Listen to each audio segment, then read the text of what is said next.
ഇപ്പോൾ നൽകാൻ കഴിയുന്ന ഏറ്റവും പ്രധാനപ്പെട്ട വാർത്ത പാകിസ്ഥാനിലെ പെഷവാറിലുള്ള അർദ്ധ സൈനിക ആസ്ഥാനത്തിനകത്ത് അജ്ഞാതരായ ആക്രമണകാരികൾ നടത്തിയ വെടിവെപ്പിൽ 3 സൈനികർ കൊല്ലപ്പെട്ടു. ഇപ്പോഴും അക്രമികൾ അകത്ത് ഉണ്ട്, കൂടുതൽ അക്രമികൾ ഉണ്ട് എന്നാണ് ഇപ്പോൾ പാകിസ്ഥാൻ അറിയിക്കുന്നത്.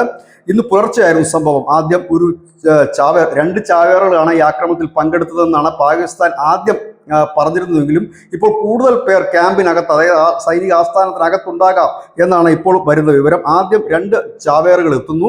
ആദ്യത്തെ ചാവേറ സൈനിക കവാടത്തിൽ വെടിവെപ്പ് നടത്തുന്നു. ഇതേ സമയം മറ്റൊരു ചാവേറ ഈ കോമ്പൗണ്ടിനുള്ളിൽ കടക്കുകയും അവിടെ നിന്ന് കൂടുതൽ വെടിവെപ്പ് ആരംഭിക്കുകയും ചെയ്തു. ഇവിടെയാണ് 3 സൈനികർ കൊല്ലപ്പെട്ടിരിക്കുന്നത്. തുടർന്ന് പോലീസും സേനയും എല്ലാം ഈ സൈനിക ആസ്ഥാനം വളഞ്ഞു.